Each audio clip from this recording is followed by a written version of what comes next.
Assalamualaikum warahmatullahi wabarakatuh. Waalaikumsalam. Baik-baik saja Bapak Ibu.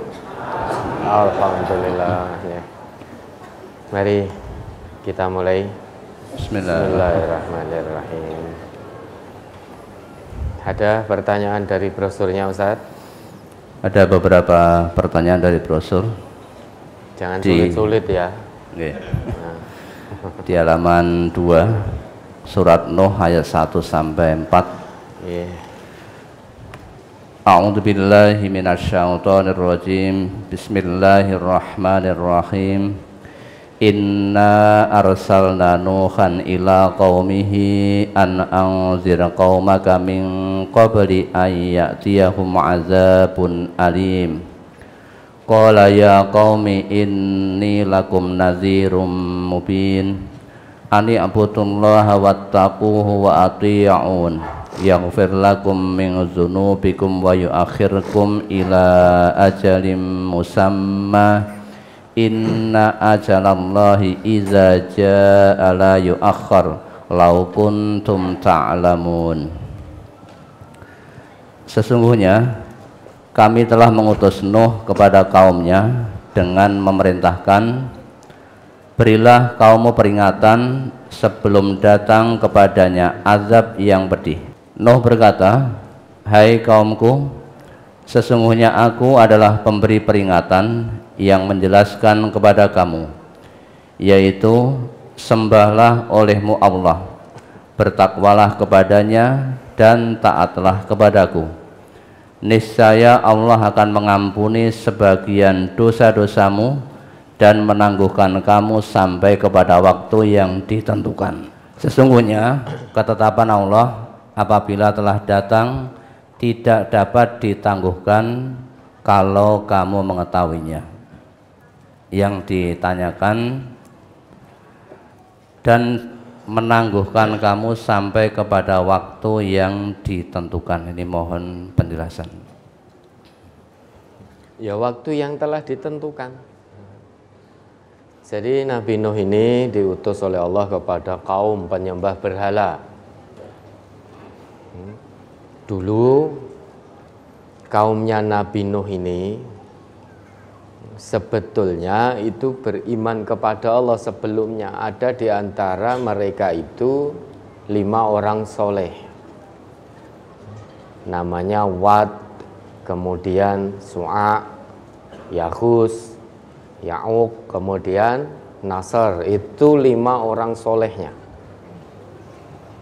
Kemudian sepeninggal beliau berlima ini, lantas untuk mengingatkan ketaatan, maka dibuatlah relief. Dibuat relief beliau berlima ini. Dulu tujuan awalnya, jika melihat relief beliau berlima ini, maka akan mengingatkan ketaatan kepada Allah. Namun seiring dengan berjalannya waktu, justru malah kaumnya menyembah kelimanya ini, patung beliau berlima ini.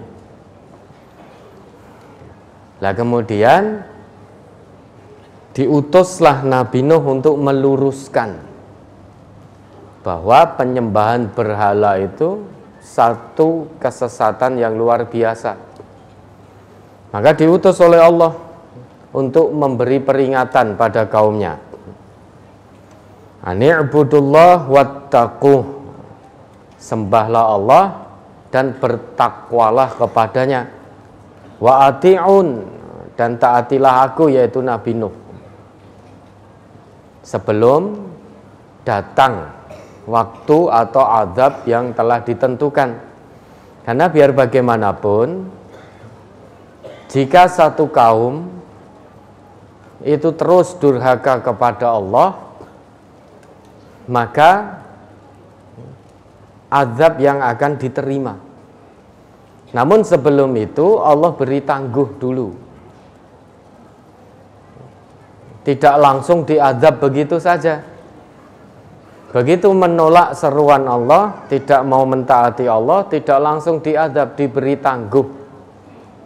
Coba diingat kembali, ayatnya sering kita ingat itu, walau yu'akhidullahu an-nasa bidulmihim ma taraka 'alaiha min dabbah walaki yu'akhiruhum ila ajalim musamma fa idza jaa ajaluhum la yastakhiruna sa'ah wala yastaqdimun. Mari diingat itu.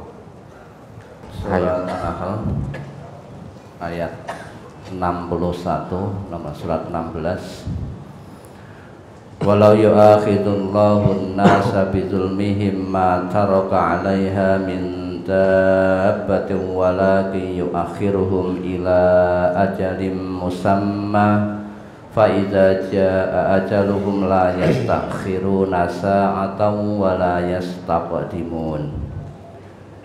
Jikalau Allah menghukum manusia karena kezalimannya, niscaya tidak akan ditinggalkannya di muka bumi sesuatu pun dari makhluk yang melata. Tetapi Allah menangguhkan mereka sampai kepada waktu yang ditentukan. Maka apabila telah tiba waktunya yang ditentukan bagi mereka, tidaklah mereka dapat mengundurkannya barang sesaat pun dan tidak pula mendahulukannya. Ya toh? Orang yang durhaka kepada Allah, tidak menerima seruan Rasulullah, tidak menerima seruan Rasul yang Allah utus kepada kaum itu tidak langsung turun azab dari Allah. Andai kata manusia itu durhaka, menolak seruan Rasul, itu langsung diazab oleh Allah, kira-kira menurut ayat ini kita masih hidup tidak? Nah, sudah habis kehidupan dunia ini, tidak ada satupun yang masih hidup. Semua makhluk yang melata di muka bumi ini sudah binasa semua. Tetapi Allah memberi tangguh. Ini maha kasih sayang Allah. Allah berikan tangguh seseorang maksiat itu tidak langsung diazab, tapi diberi tangguh oleh Allah. Dengan tangguh itu manusianya itu biar mikir terus dalam kedurhakaan, dalam kemaksiatan, atau bersegera menjawab seruan Rasulullah, menjawab utusan Allah, biar mikir. Kaumnya Nabi Nuh berapa ratus tahun diberi tangguh oleh Allah? Kurang lebih 950 tahun. Tetapi dengan tangguh waktu yang sangat panjang itu tidak menyebabkan mereka sadar. Makanya ya sudah, segala kedurhakaan kepada Allah akan menerima balasannya. Maka diazab, ditenggelamkan, banjir bandang, tanpa sisa. Itu ajal waktu yang sudah ditentukan oleh Allah. Tapi sebelum waktunya datang, itu tidak bisa dimajukan, tidak bisa diundur, sudah pas. Maka sebelum datang azab itu, segera bertobat, berbenah kembali kepada Allah, kembali kepada seruan Rasulullah, utusan Allah. 950 tahun sampai ada keputusan final dari Allah dalam Quran surat Hud ayat 36 itu, annahu la yu'mina min qaumika illa man aman. Sesungguhnya Nuh tidak akan ada lagi dari kaummu yang beriman, kecuali hanya segelintir yang telah beriman. Itu keputusan final dari Allah. Maka sesudah itu Allah kirim azab yang menghancurkan, yang membinasakan para pendurhaka. Ya. Ajalum musamma berarti batas waktu yang telah Allah tentukan. Lah kita tidak tahu. Maka kita jangan lantas berpikir, oh saya maksiat tidak langsung diazab kok. Allah masih beri tangguh kok. Engko wae nek wis cedak. Saya tak tobat. Nah kita tidak ngerti. Waktu yang Allah tentukan untuk kita itu kita nggak tahu. Maka segera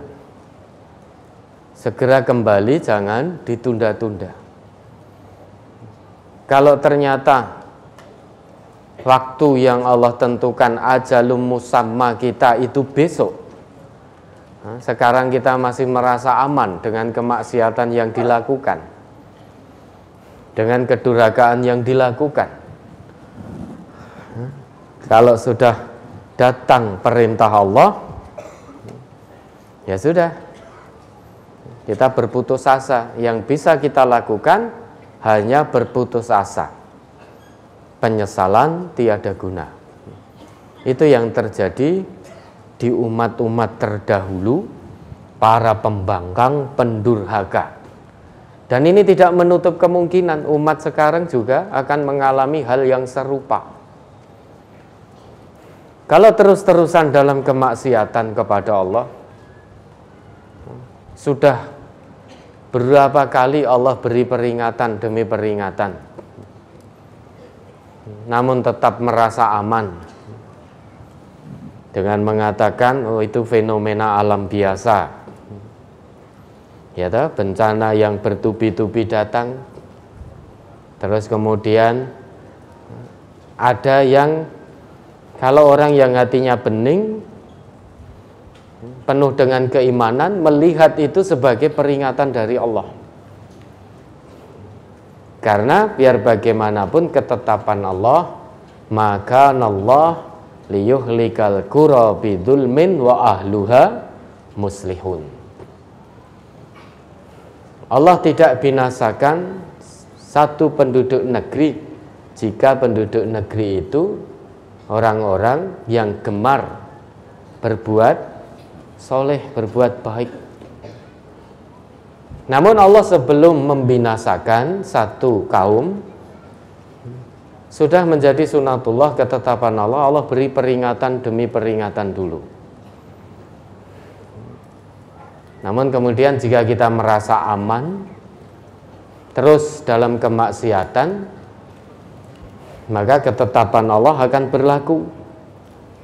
Karena biar bagaimanapun Allah sudah ngendika, walan tajida lisunnatillahi tabdila walan tajida lisunnatillahi tahwila. Sekali-kali kamu tidak akan dapati ketetapan Allah itu mengalami perubahan. Salah satu ketetapan Allah, kaum yang bermaksiat, berdurhaka pada Allah diberi tangguh dulu. Kemudian diberi peringatan demi peringatan dari Allah. Nek ejek ngeyel ya sudah, habiskan semuanya. Kisah-kisah umat terdahulu yang durhaka kepada Allah ini sampai Allah abadikan dalam Al-Quran, tujuannya sebagai ibrah, pelajaran bagi generasi sesudahnya. Kalau tidak ingin mengalami hal yang sama seperti umat-umat terdahulu yang durhaka, ya jangan maksiat pada Allah, taat pada Allah. Tapi kalau ingin mengalami hal yang serupa, ya silahkan bermaksiat kepada Allah. Biar bagaimanapun ketetapan Allah tidak akan mengalami perubahan. Itu yang mengatakan Allah, bukan saya. Ya, ada lagi? Masih di halaman 2, masuk ke 3, surat Nuh ayat 5 sampai 9. Qala rabbi inni ja'altu qaumi lailaw wa nahara falam yazidhum du'ai illa firara wa inni kullama ta'autuhum litaghfira lahum ja'alu asabi'ahum fi azanihim wastaghshaw siyabahum wa asarru wastakbaru istikbara summa inni ta'autuhum jihara summa inni a'lantu lahum wa asrartu lahum israra. Nuh berkata, "Ya Tuhanku, sesungguhnya aku telah menyeru kaumku malam dan siang. Maka seruanku itu hanyalah menambah mereka lari dari kebenaran. Dan sesungguhnya setiap kali aku menyeru mereka kepada iman agar engkau mengampuni mereka, mereka memasukkan anak jari mereka ke dalam telinganya dan menutupkan bajunya ke mukanya. Dan mereka tetap mengingkari dan menyombongkan diri dengan sangat. Kemudian sesungguhnya aku telah menyeru mereka kepada iman dengan cara terang-terangan. Kemudian sesungguhnya aku menyeru mereka lagi dengan terang-terangan dan dengan diam-diam." Pertanyaan, yang dimaksud menyeru diam-diam itu yang bagaimana Ustadz kalau diterapkan di zaman sekarang yang era digital ini? Ya, diam-diam didatangi, ya. Didatangi empat mata, diam-diam, dakwah sir, ya. Dakwah secara sembunyi-sembunyi. Dulu Nabi ketika awal-awal berdakwah, beliau tidak langsung secara dakwah jahriyah, secara terang-terangan, secara terbuka, itu tidak. Tapi dulu beliau datangi dulu keluarga beliau, orang-orang terdekat, dan lain sebagainya, sehingga dakwah secara sembunyi-sembunyi. Nah, kalau diterapkan saat ini, bagaimana caranya untuk dakwah secara diam-diam, sembunyi-sembunyi? Ya, panjenengan datang kepada yang mau didakwai. Datang, keluarganya dulu. Ingat, agama ini yang utama untuk diri sendiri dulu. Kemudian sesudah itu untuk keluarga. Sesudah itu untuk lingkungan terdekat dan lain, terus begitu. Nah, saat ini alhamdulillah Islam sudah sangat sempurna sehingga tidak perlu diam-diam lagi. Kita dakwah, mendakwahkan Quran dan Sunnah ini sudah gamblang terang-terangan. Kecuali nanti jika panjenengan berada di satu negeri, ya, di situ belum ada Islamnya, jenengan dakwah secara sembunyi-sembunyi dulu. Kalau langsung terang-terangan, apa yang terjadi? Dakwah belum tersebar, jenengan sudah tidak tahu di mana. Bahkan dulu Nabi itu dakwah secara sembunyi-sembunyi, pertama itu sampai terusir dari kampung halaman, ditolak oleh masyarakatnya, terusir. Maka dakwah sembunyi-sembunyi, kalau perlu dibutuhkan hijrah. Hijrah di tempat yang memang di situ sudah ada kekuatan.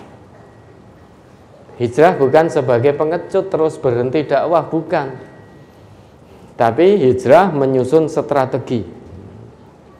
Bagaimana caranya berdakwah di tempat yang memang di situ Islam belum kuat. Sehingga dakwah dan sendiri tidak bisa, dakwah dengan sendiri itu. Dakwah itu harus dengan kebersamaan.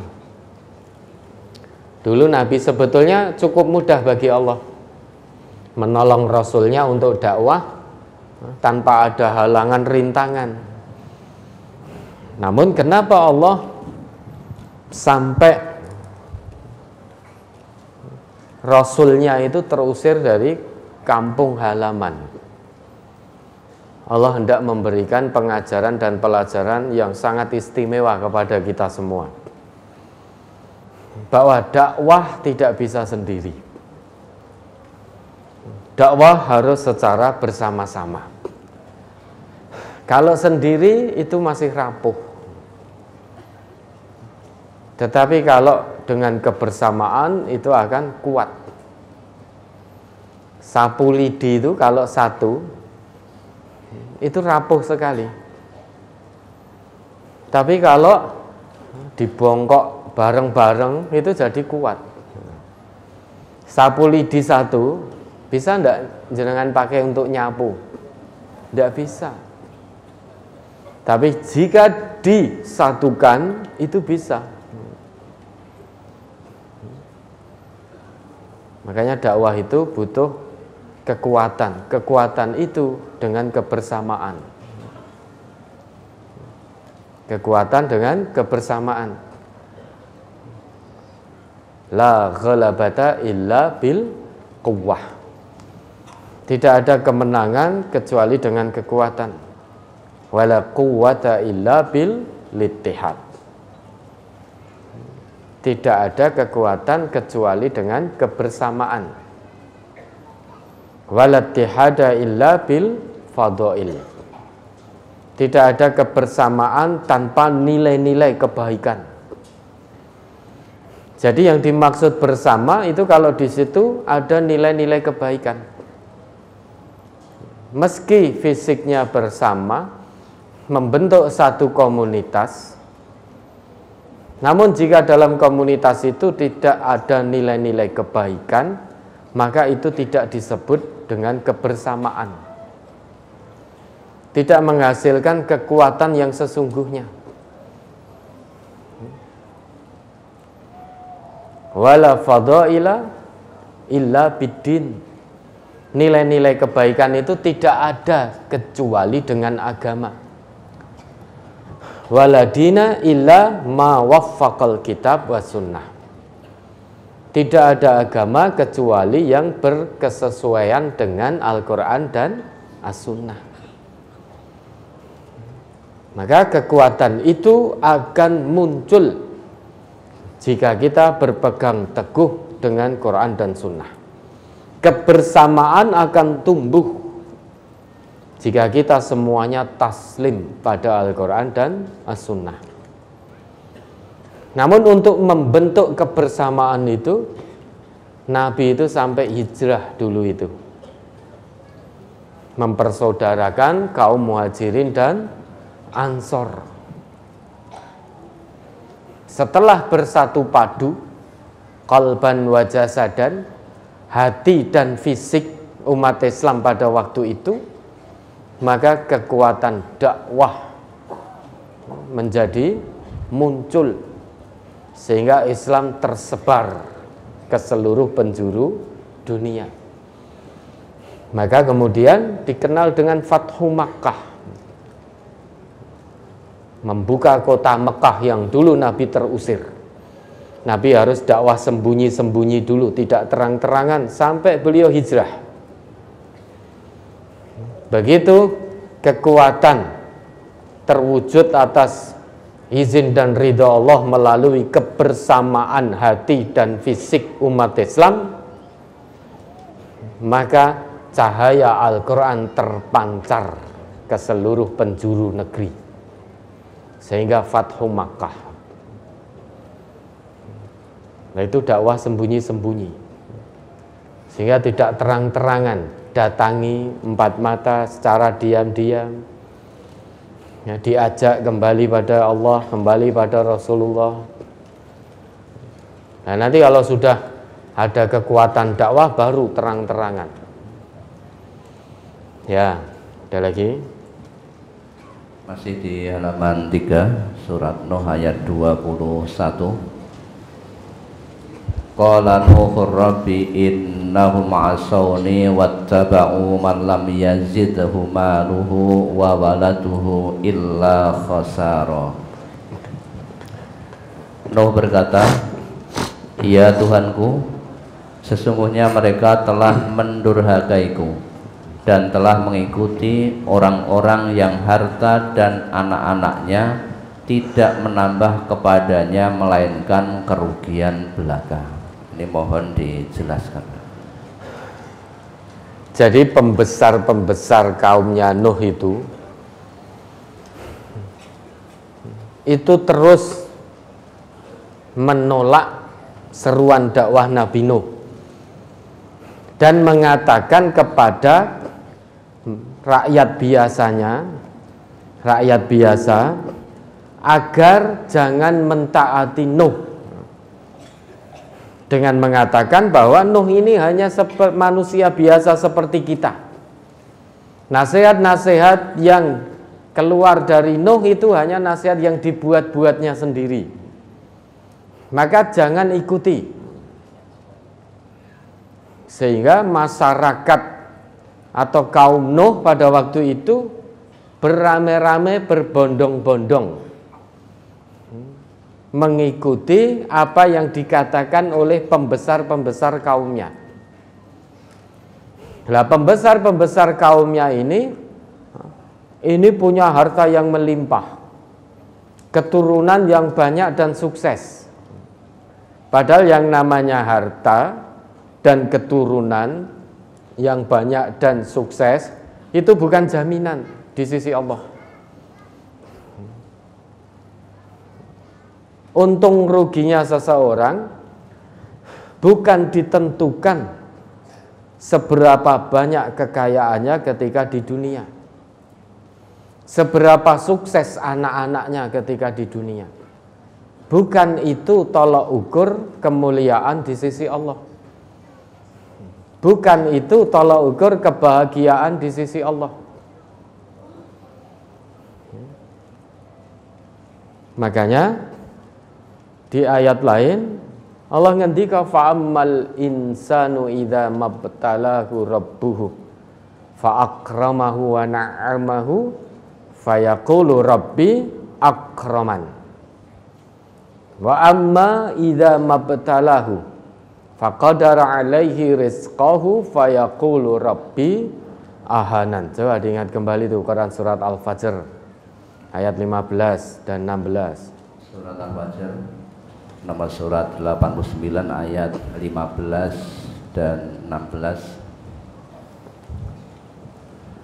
Fa'ammal insanu idza mabtalahu rabbuhu fa'akramahu wa na'amahu fayaqulu rabbi akraman wa amma idza mabtalahu faqadara alaihi rizqah fayaqulu rabbi ahanan. Adapun manusia, apabila Tuhannya mengujinya, lalu dia dimuliakannya dan diberinya kesenangan, maka dia akan berkata, Tuhanku telah memuliakanku. Adapun bila Tuhannya mengujinya, lalu membatasinya rezekinya, maka dia berkata, Tuhanku menghinakanku. Ini ciri dasar manusia-manusia yang durhaka kepada Allah.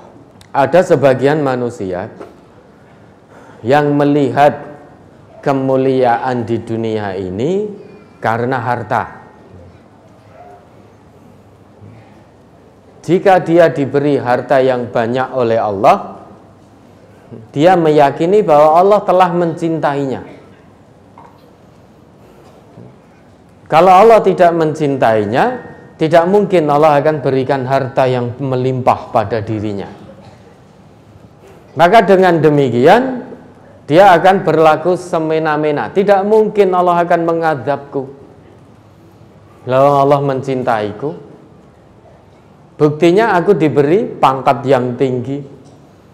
Buktinya aku diberi harta yang melimpah. Orang itu kalau sudah mencintai seseorang tidak mungkin akan menimpakan madharat. Nah, Allah mencintaiku, dengan harta yang diberikan ini. Ini tanda bukti kecintaan Allah kepadaku. Maka dia akan berlaku semena-mena, sewenang-wenang, karena merasa sudah dicintai oleh Allah. Karena penilaian kemuliaan di matanya itu hanya harta. Ada pula ciri orang pendurhaka, melihat kekurangan harta itu satu kehinaan, suudzon pada Allah. Oh, ini berarti Allah tidak mencintaiku, berarti Allah menghinakanku. Buktinya apa? Saya sudah sholat, sudah puasa, saya sudah berusaha jadi orang soleh, ning tetap harta dibatasi oleh Allah. Saya tetap miskin, saya tetap fakir. Katanya orang sholat itu akan mendapat pertolongan dari Allah. Dan nyatanya saya sakit, keluarga sakit, tidak ada biaya untuk berobat. Ini benar-benar ini Allah telah menghinakanku. Sehingga dia akan sampai pada keyakinan i'tiqad, wis ora perlu sholat meneh. Nyatane wong kae ora sholat, duwite akeh, karirnya lancar, tidak sholat itu bisa makan kenyang. Sakit mau di rumah sakit milih kamar VIP ya iso. Saya sholat nyatane antri berbulan-bulan mau ke rumah sakit saja, misalkan begitu, sampai pada keyakinan semacam itu. Sehingga dia berpikir, halah, taat apa maksiat ya sama saja, saya tetap melarat. Saya mau taat atau maksiat sama saja, saya tetap melarat. Kalau sudah sampai pada keyakinan seperti itu, kira-kira dia akan taat atau maksiat? Maksiat. Sehingga kebanyakan manusia yang tanpa iman, begitu pula kaumnya Nabi Nuh ini melihat banyaknya harta, suksesnya anak-anak, itu sebagai hasil ujian, atau sedikitnya harta, tidak suksesnya anak-anak, itu merupakan hasil akhir dari ujian. Padahal menurut Allah tidak.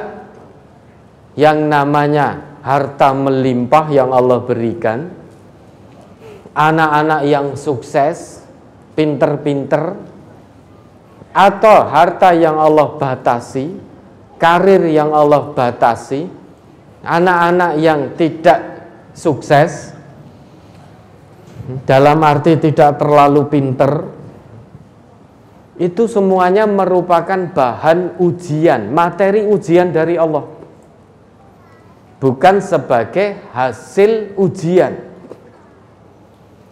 Hasil ujiannya disampaikan oleh Allah kelak di hari perhitungan, di hari kiamat. Kekayaan, suksesnya anak-anak, kemiskinan, kefakiran, bahkan ada yang diuji oleh Allah, tidak dititipi, tidak diberi amanah keturunan oleh Allah. Itu bukan hasil ujian, tetapi itu bahan ujian dari Allah. Dengan kekayaan, suksesnya anak-anak, sejauh mana dia akan mensyukuri nikmat itu, sehingga dibuktikan di kehidupan nyata bahwa harta yang Allah berikan betul-betul dia syukuri, dia gunakan di jalan yang Allah ridhoi, sesuai dengan fungsi nikmat itu yang telah Allah tetapkan. Sama, seringkali kita tidak sadar Bapak Ibu, punya harta, sombong kita, anak-anak sukses, pinter-pinter, sombong sekali. Wah, anak saya itu pinter-pinter. Anak saya itu sejak PAUD ranking 1 misalkan. Sejak PAUD. Wah, anak orang lain tidak bisa. Tapi anak saya ini sejak PAUD ranking 1 terus, muridnya siji soalnya.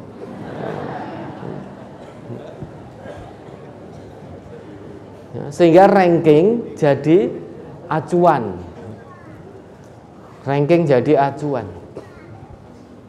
Ketika rankingnya merosot, orang tua marah. Orang tua marah.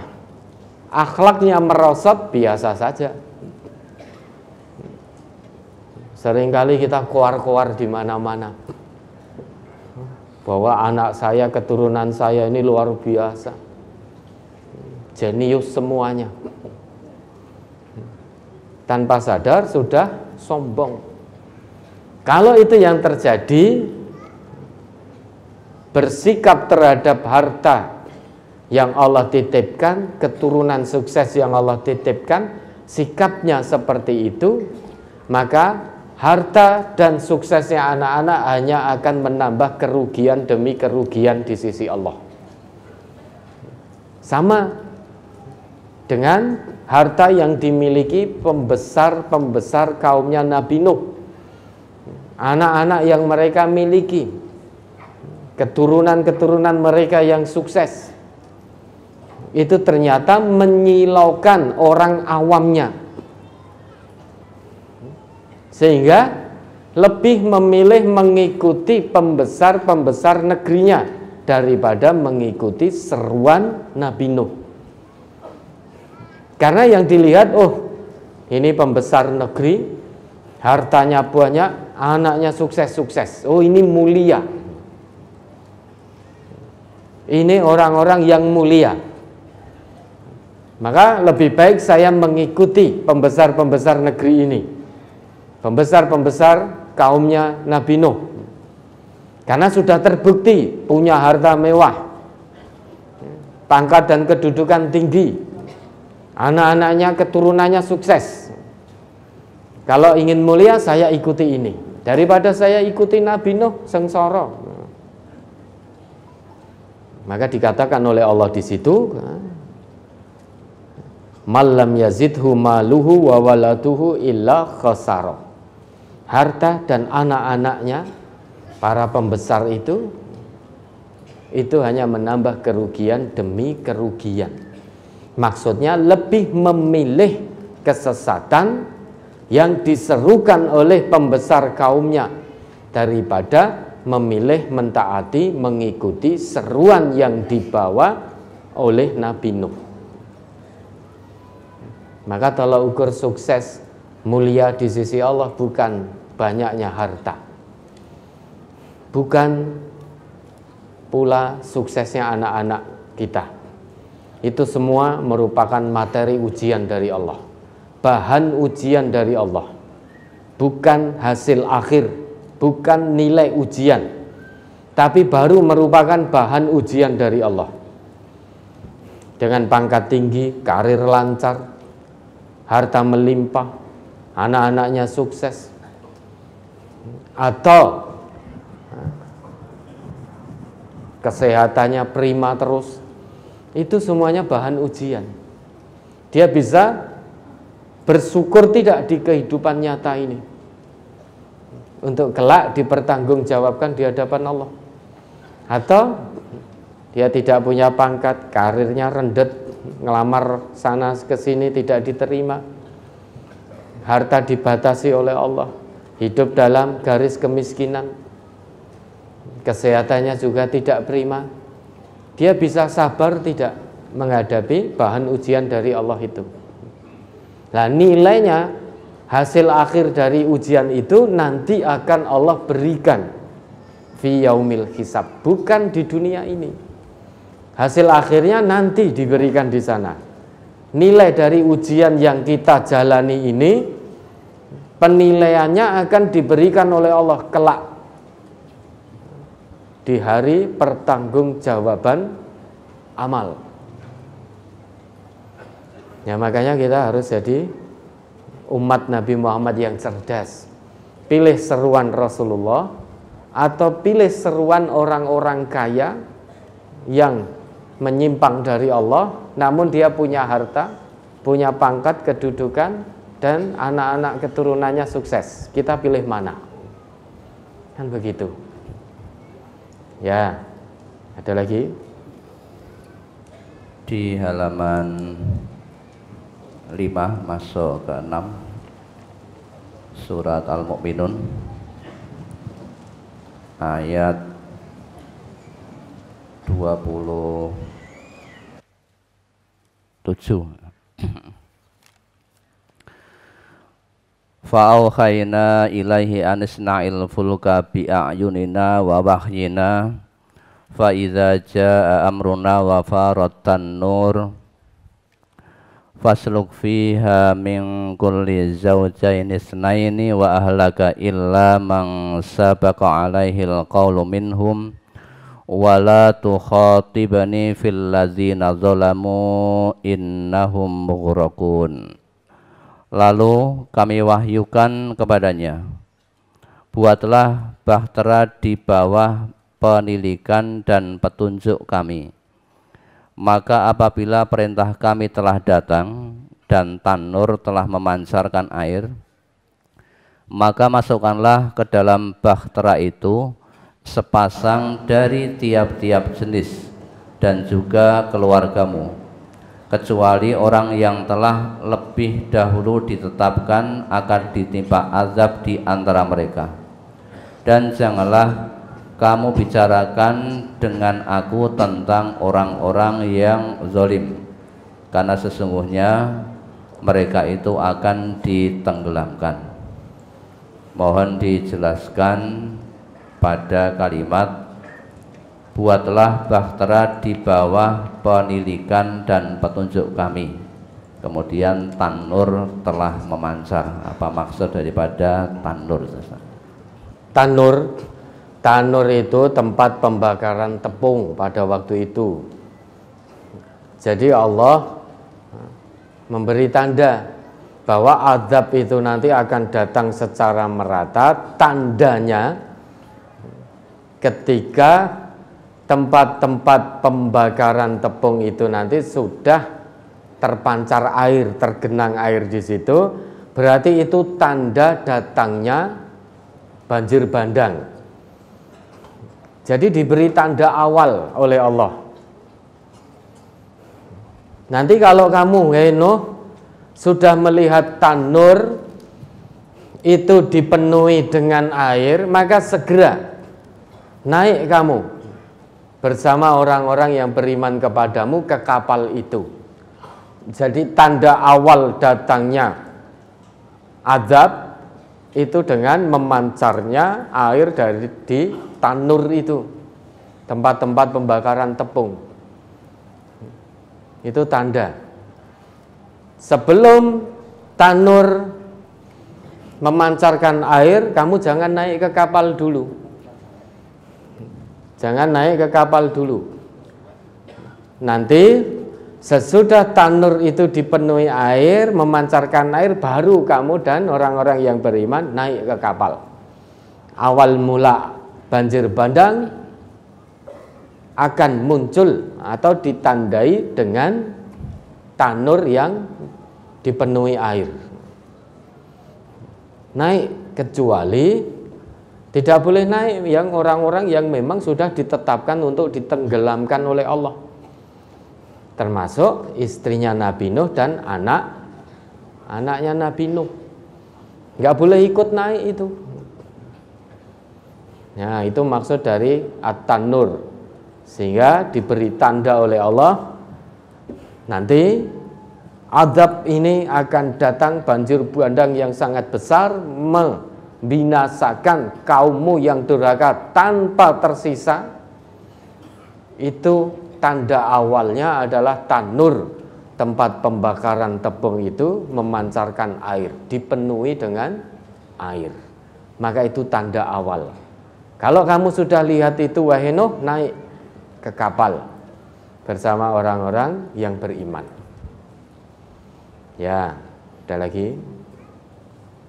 Kemudian tadi buatlah bahtera di bawah penilikan dan petunjuk kami. Ya, Nabi Nuh diperintah oleh Allah tentu melalui malaikat Jibril untuk membuat kapal. Membuat kapal berdasar petunjuk dari Allah. Dibuat di mana, bagaimana ukurannya, bagaimana bentuknya, bahannya apa, dan lain sebagainya, dan lain sebagainya. Sehingga Nabi Nuh dan kaumnya yang beriman tinggal menjalankan apa yang menjadi petunjuk dari Allah dalam pembuatan bahtera, pembuatan kapal itu. Ada lagi? Halaman 8 surat Hud ayat 29 sampai 30. Dan dia berkata, hai kaumku, aku tiada meminta harta benda kepada kamu sebagai upah bagi seruanku. Upahku hanyalah dari Allah, dan aku sekali-kali tidak akan mengusir orang-orang yang telah beriman. Sesungguhnya mereka akan bertemu dengan Tuhannya. Akan tetapi aku memandangmu suatu kaum yang tidak mengetahui. Dan dia berkata, hai kaumku, siapakah yang akan menolongku dari azab Allah jika aku mengusir mereka? Maka tidaklah kamu mengambil pelajaran. Yang ditanyakan ayat yang ke-30 ini, dan dia berkata, hai kaumku, siapakah yang akan menolongku dari azab Allah jika aku mengusir mereka? Mereka itu yang dimaksud siapa? Lah atasnya itu loh, ya kaum yang beriman yang menjawab seruan Nabi Nuh. Maka sangat tidak mungkin bagi Nabi Nuh untuk mengusir segelintir orang yang telah beriman kepada seruan Nabi Nuh. Maka tidak mungkin jika Nabi Nuh mengusir orang-orang yang beriman itu, maka siapa yang bisa menolong Nabi Nuh dari azab Allah? Kok Nabi Nuh mengusir orang-orang yang beriman? Coba atasnya itu. Arti dari itu loh, dibaca pelan-pelan itu. Hei kaumku, aku tiada meminta harta benda kepadamu sebagai upah. Terus ke bawah. Dan dia berkata, hai kaumku, aku tiada meminta harta benda kepada kamu sebagai upah bagi seruanku. Upahku hanyalah dari Allah, dan aku sekali-kali tidak akan mengusir orang-orang yang telah beriman. Nah, ya tak? Dan aku sekali-kali tidak akan mengusir orang yang telah beriman. Terus? Sesungguhnya mereka akan bertemu dengan Tuhannya. Akan tetapi aku memandangmu suatu kaum yang tidak mengetahui. Ya, terus? Dan dia berkata, hai kaumku, siapakah yang akan menolongku dari azab Allah jika aku mengusir mereka? Nah, ya toh. Hei kaumku, jika aku mengusir orang-orang yang telah beriman itu, siapakah yang dapat menolongku dari azab Allah? Tetapi kaumnya Nabi Nuh tidak tahu. Makanya kan sangat tidak mungkin bagi Nabi mengusir orang-orang yang telah beriman, meski jumlahnya baru sedikit. Kalau sampai Nabi Nuh mengusir mereka, maka siapa yang bisa menolong Nabi Nuh jika Allah datangkan azabnya karena telah mengusir orang-orang yang beriman? Kemudian di situ ditutup. Lanjut. Maka tidakkah kamu mengambil pelajaran? Afala tadzakkarun, dikon mikir kaumnya itu. Afala tadzakkarun, tidakkah kamu merenung, tidakkah kamu berpikir sehingga kamu mendapatkan pelajaran? Jika ada seseorang mengusir, mencelakai menimpakan madarat kepada orang-orang yang telah menyatakan keimanannya kepada Allah, pasti Allah akan turunkan azab kepada orang yang telah menyakiti, mengusir orang yang telah beriman. Afala tadakkarun, mikiro. Kalau ada seseorang mungkin karena kekuasaannya, kekayaannya, ilmunya, kemudian menimpakan madarat, menyakiti, mengintimidasi kepada orang-orang yang telah menyatakan keimanannya kepada Allah. Kalau itu dilakukan, siapa yang bisa menolong dirinya dari azab Allah? Ini pelajaran yang sangat istimewa dari apa yang disampaikan oleh Nabi Nuh kepada kaumnya. Silahkan, hei kaumku, kamu mikir, kalau ini orang-orang yang bersamaku ini, yang telah beriman ini, aku usir, aku campakkan, aku sakiti, tidak aku perhatikan. Terus siapa yang bisa menolongku dari azab Allah? Azab Allah itu turun ketika seseorang menyakiti hamba Allah yang beriman. Itu akan turun azab dari Allah. Ada orang yang menyakiti, mengusir hamba Allah yang beriman, maka berarti dia siap-siap untuk menghadapi azab dari Allah. Kapan datangnya? Wallahu a'lam. Yang jelas azab Allah pasti turun pada orang-orang yang menimpakan madarat, mengusir, menyakiti, mencelakai orang-orang yang beriman. Karena janji Allah, biar bagaimanapun Allah berjanji akan terus menolong hamba-hambanya yang beriman. Wa kana haqqan alaina nasrul mu'minin.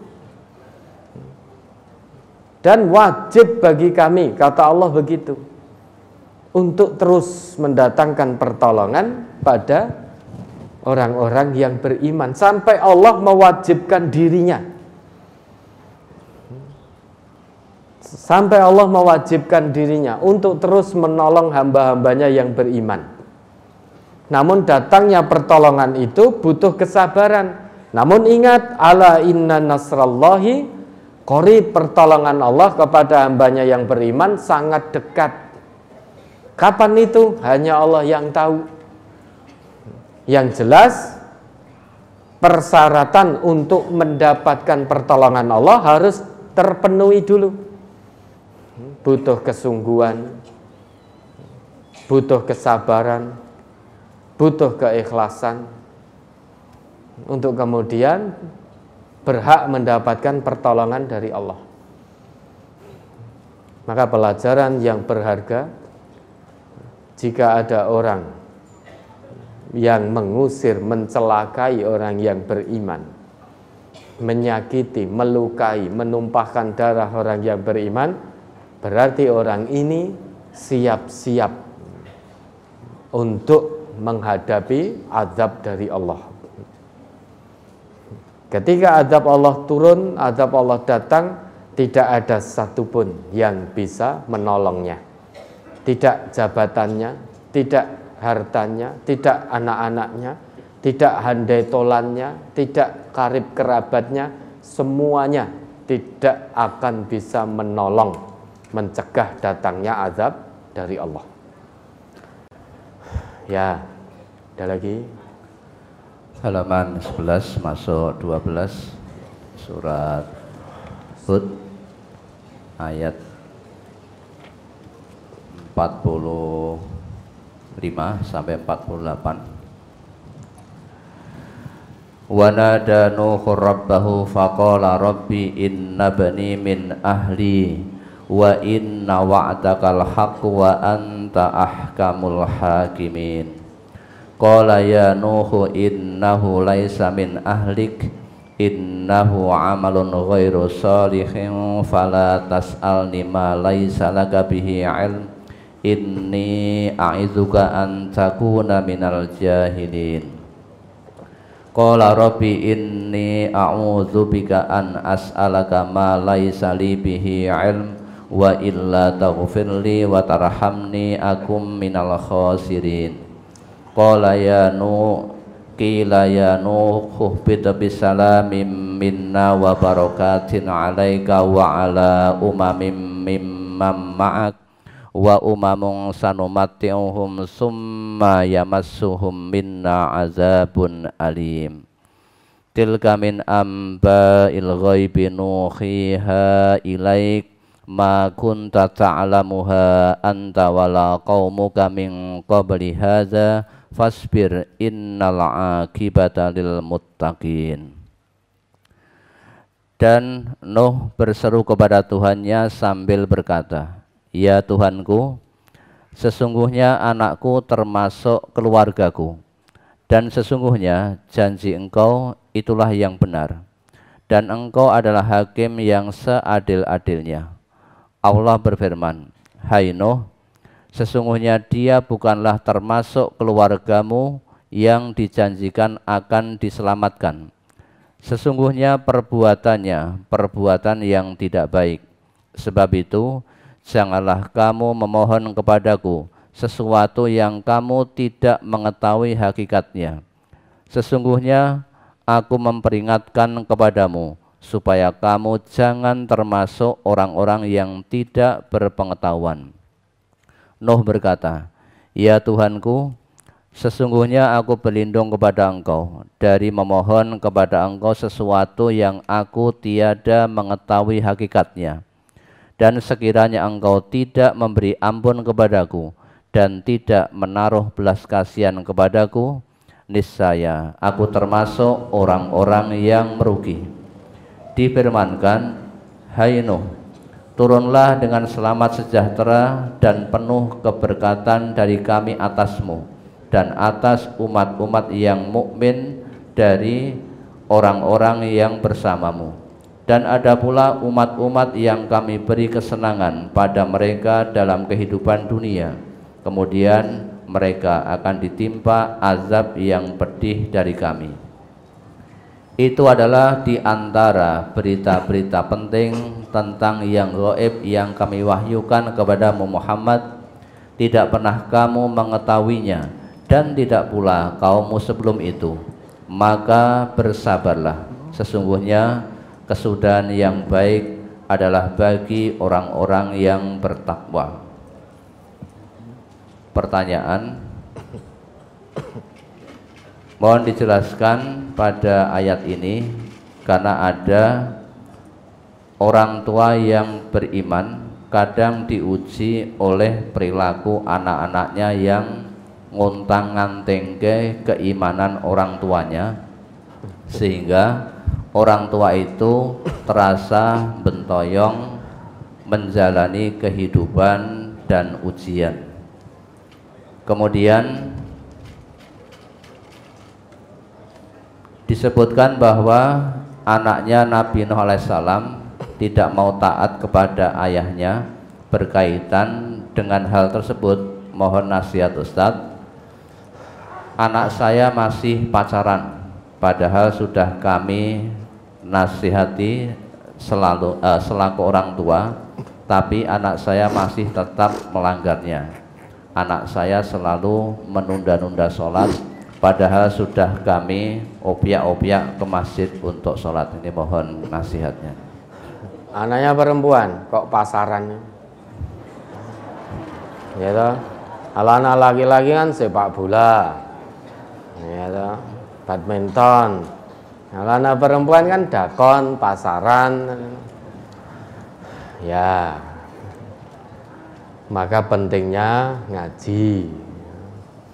Lah anaknya mendengarkan tidak kok, dimintakan nasihat. Nggak usah gentoyong mikir anak itu. Anak itu kembalinya juga akan kepada Allah. Nanti akan bertanggung jawab sendiri-sendiri. Akan bertanggung jawab. Orang tua tidak bisa menolong anak nanti di sana. Anak juga tidak bisa menolong orang tuanya. Namun ibrah pelajaran yang bisa kita ambil dari kisah putranya Nabi Nuh ini, sebelum terlambat, maka mari kita ajak anak-anak kita bimbing, kita didik anak-anak kita untuk taat kepada Allah. Jangan sampai nanti dinilai oleh Allah bukan bagian dari golongan hamba-hambanya yang beriman. Sebagaimana ketika Nabi Nuh memohon kepada Allah, Rabbi inna bani min ahli.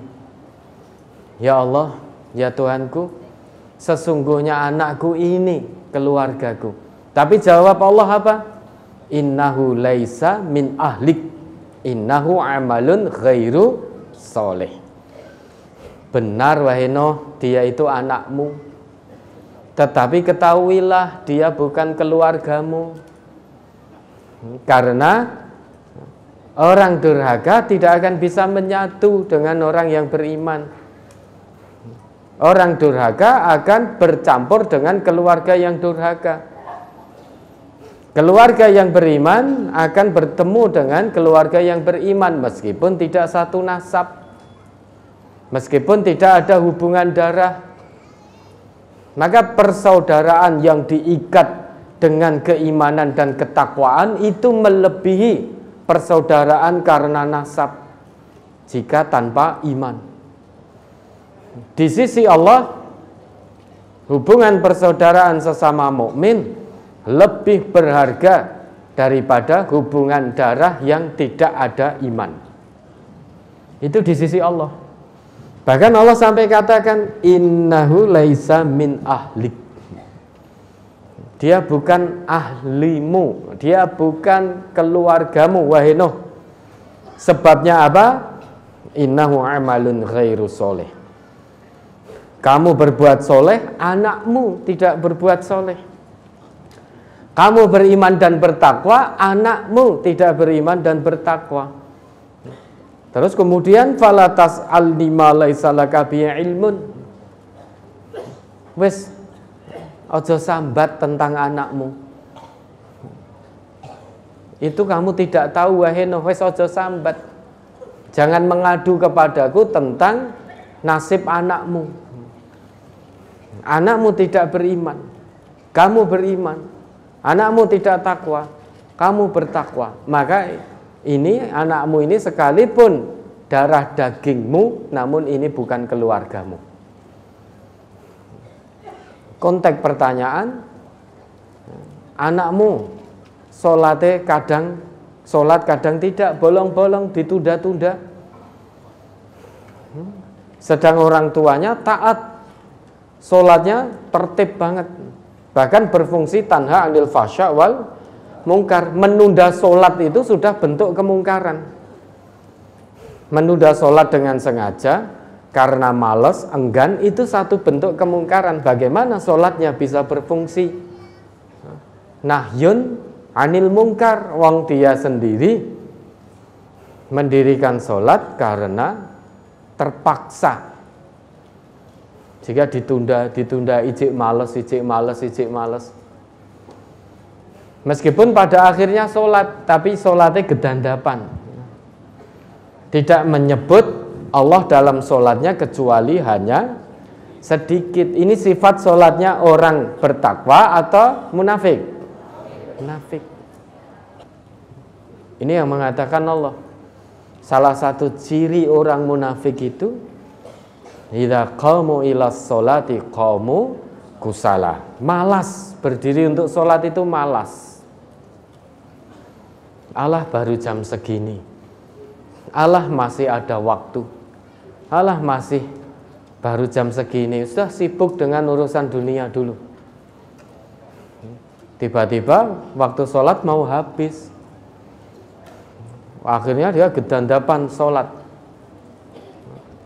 Kalau dalam sebuah sabda Nabi disebutkan sifat orang munafik itu, tilka sholatul munafik, yang demikian itu sholatnya orang munafik. Yang seperti apa? Yajlisu yarkubus syamsa. Dia duduk, dia mengintai-ngintai matahari. Pada waktu itu karena belum ada jam. Lah kalau kita sekarang mengintai-ngintai jam, orang dan gage-gage, neng sebentar-bentar lihat, oh masih jam, misal sholat asar ya, oh, masih jam 3:30, masih panjang, maghribnya sekarang jam 6. Nanti lihat lagi, oh baru jam 4:15, masih panjang juga, masih ada waktu. Hatta idza kanat baina qarnai syaiton qoma fanaqaraha arba'an wala yadhkurullah illa qalila. Tiba-tiba ketika matahari sudah berada di antara dua tanduk setan, artinya mau habis waktu sholat asar, dia berdiri 4 rakaat, fanaqaraha arba'an, 4 rakaat dia lakukan secepat kilat seperti ayam mematuk makanannya.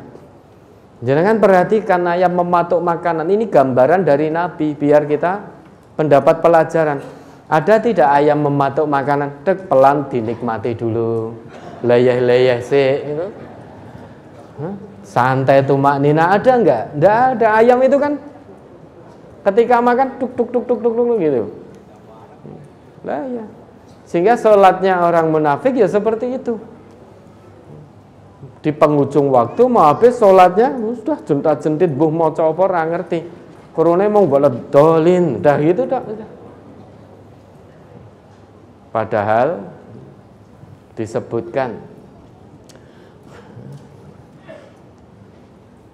oleh Abdullah bin Mas'ud, pernah beliau mengatakan, man sarrahu ayyalqallah ghadan musliman falyuhafid haula'i ala sholawati min haitsu yunada bihinna. Barang siapa yang suka besok bertemu dengan Allah dalam keadaan muslim berserah diri totalitas, falyuhafid ala haula'is sholawati min haitsu yunada bihinna. Hendaklah orang-orang yang mengharapkan bertemu Allah dalam keadaan muslim, hendaklah mereka menjaga sholat 5 waktunya secara berjamaah dimanapun mereka diseru untuk sholat itu. Kenapa? Fa innallah syara'a li nabiyyikum sunanal huda wa innahunna min sunanil huda. Karena sesungguhnya Allah telah mensyariatkan kepada nabimu sunnah-sunnah petunjuk, dan menjaga sholat 5 waktu secara berjamaah itu merupakan sunnah petunjuk yang disyariatkan oleh Allah kepada nabinya. Menjaga sholat 5 waktu secara berjamaah itu merupakan sunnah petunjuk yang disyariatkan Allah kepada nabinya.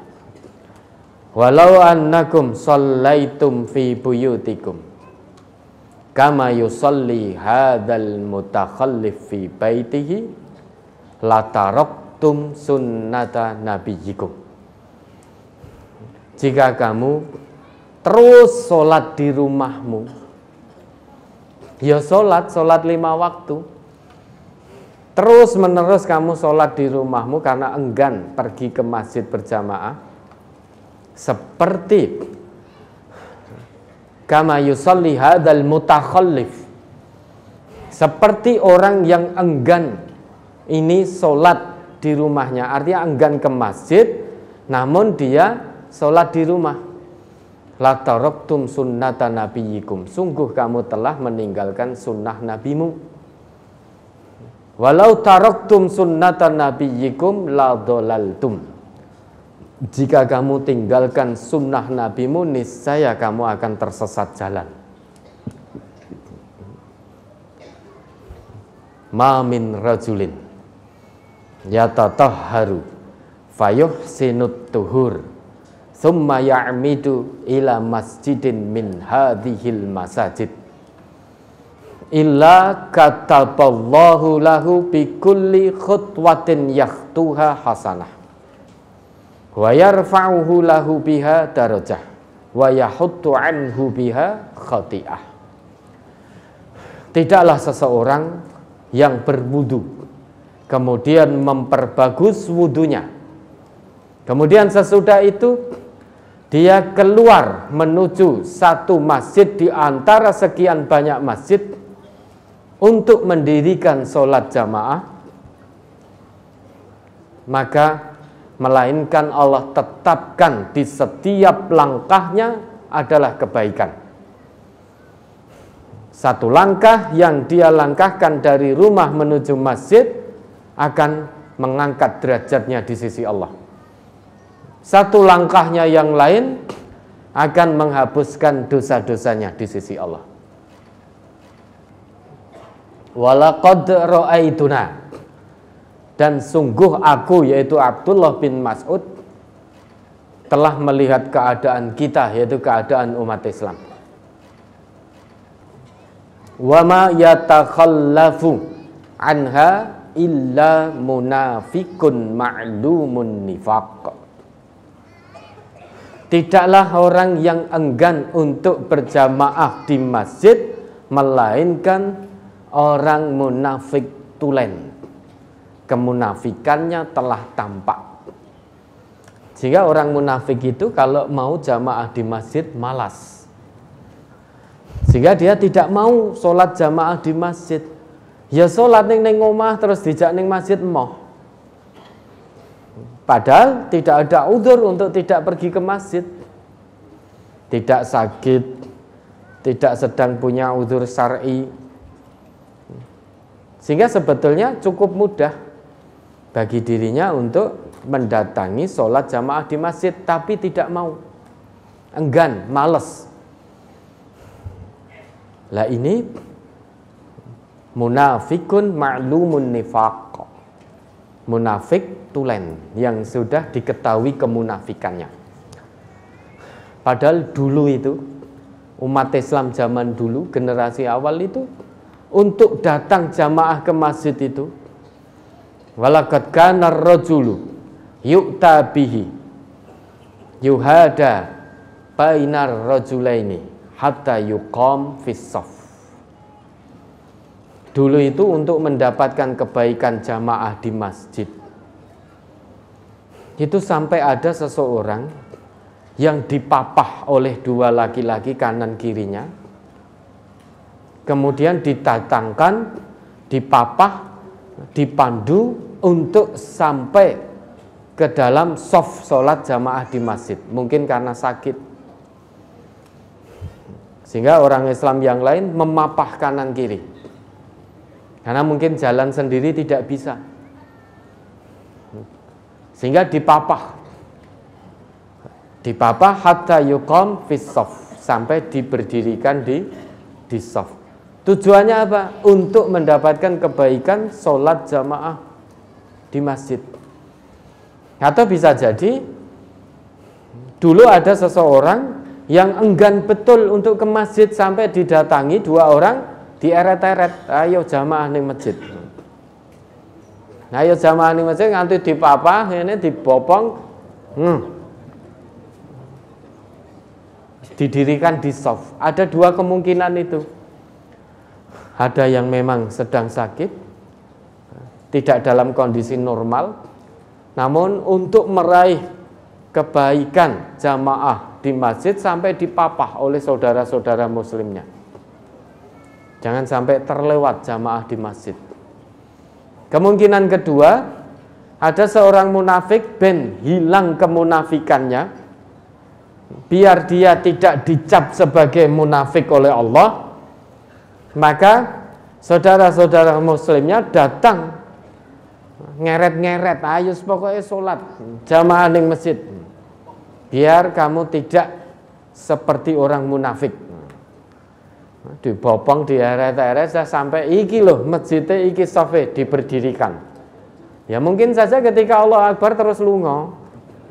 Yang mapah tadi sudah Allahu Akbar, wis reso ngelekke. Terus dia keluar juga. Ya mungkin saja terjadi itu. Nah maka sholat itu ya Bapak Ibu, itu hubungan kita dengan Allah, interaksi kita dengan Allah. Hidup sekali tidak sholat mau jadi apa? Sholat itu tanda bukti baik buruknya hubungan kita dengan Allah. Kalau sholat kita buruk, masih menunda-nunda, masih malas, itu tanda bahwa hubungan kita dengan Allah sedang tidak baik-baik saja. Menunda-nunda sholat berarti kita melupakan Allah. Kalau kita lupakan Allah, nasullah fanasiyahum, Allah akan lupakan kita. Bagaimana jadinya seorang hamba dilupakan oleh Allah? Tidak turun pertolongan Allah, tidak turun rahmat Allah, tidak turun ridha Allah pada hamba tersebut. Kira-kira apa yang terjadi? Apa yang akan ditemui? Maka di awal mushaf itu, awal surat Al-Baqarah, Alif Lam Mim, itu langsung, meski bukan ayat yang pertama turun kepada Nabi, namun diletakkan secara tauqifi oleh Allah, berada di awal. Ayat yang pertama turun apa? Ayat yang pertama turun apa? Iqra. Iqra gitu. Bukan Iqra bismi rabbikal ladzi khalaq. Ayat yang pertama turun bukan Iqra. Ayat yang pertama turun bukan Al-Alaq. Al-Alaq itu nama surat. Meski bukan yang pertama turun, namun secara tauqifi diletakkan oleh Allah surat kedua. Di awal-awal, Alif Lam Mim, dzalikal kitabu la raiba fi hudal lil muttaqin. Al-Quran itu tidak perlu diragukan lagi isinya, kandungannya. Al-Quran itu Allah turunkan sebagai petunjuk bagi hamba-hambanya yang bertakwa. Hamba Allah yang menginginkan ketakwaan tidak ada cara lain kecuali mengikuti Al-Quran. Kalau ingin meraih ketakwaan di sisi Allah, tidak ada jalan lain kecuali mengikuti Al-Quran tanpa ragu. La raiba fih berarti yakin tanpa ragu. Maka kalau kita ingin menjadi hamba Allah yang bertakwa, yakini, imani Al-Quran tanpa ragu sedikit pun. Kemudian dirinci lagi oleh Allah, siapa itu hamba Allah yang bertakwa, yang mengimani Al-Quran tanpa ragu sedikit pun? Alladzina yu'minuna bil ghaib. Itu yang pertama. Orang yang senantiasa beriman pada hal-hal yang gaib. Allah maha gaib, surga neraka gaib, malaikat gaib. Kalau kita tidak iman tanpa ragu dengan Allah yang maha gaib, dengan surga neraka yang gaib, yang tidak pernah kita lihat dengan mata kepala kita, kita tidak mengimani malaikat yang gaib, tidak mungkin kita akan jadi hamba Allah yang bertakwa. Ciri pertama orang yang senantiasa beriman pada hal-hal yang gaib yang disebutkan dalam Quran maupun dalam hadis-hadis Nabi itu siapa? Oh, ternyata tanda buktinya orang yang sholat. Wa yuqimunas sholah wa mimma razaqnahum yunfikun. Jangan ngaku iman, jangan ngaku takwa, kalau kamu tidak iman dengan yang gaib yang Allah sebutkan dan Rasul sebutkan. Jangan ngaku iman, jangan ngaku takwa kalau sholatmu berantakan. Sehingga tanda bukti keimanan yang pertama kali adalah sholat setelah iman pada yang gaib tadi. Yakin pada sesuatu yang tidak tampak yang Allah sebutkan, Rasul sebutkan, itu namanya iman. Yakin pada sesuatu yang tampak, itu namanya ilmu. Maka ciri utama orang yang punya keimanan kepada Allah, sholatnya baik. Wa yuqimunas sholah, sholatnya baik, mendirikan sholat, bukan hanya sebatas melaksanakan. Wa yuqimunas sholah, aqama yuqimu, berasal dari kata qoma. Qoma itu tegak lurus. Aqama yuqimu berarti berusaha menjadikan sesuatu tegak lurus sempurna. Usaha itu berarti dari diri kita. Bagaimana menjadikan sholat yang awalnya baru sebatas kita laksanakan, kemudian meningkat menjadi berdiri betul sholatnya, fungsinya menjadi tegak lurus. Termasuk rasa malas untuk sholat itu kekeruan-kekeruan yang harus kita singkirkan. Itu yang akan menyebabkan fungsi sholat kita menjadi tidak tegak lurus. Maka sikapi sholat ini bukan hanya sebatas kewajiban kita kepada Allah, tetapi kebutuhan kita kepada Allah. Kalau kita hanya menyikapi sebatas kewajiban kita kepada Allah, pasti berat kita tunaikan. Nah, wong jenengan saja menunaikan kewajiban seorang suami pada istri, terkadang tertunaikan, sering tidak tertunaikan. Ada ayat kewajiban suami pada istri, wa ashiruhunna bil ma'ruf, pergauli istri dengan cara ma'ruf, tutur kata yang santun. Terkadang kita suami ini tidak menunaikan, kadang bentak-bentak istri, gembrot, kadang menghina-hina, kadang bahkan ada yang ngaku Islam KDRT juga, ada nggak yang itu, seperti itu? Dan orangnya di sini.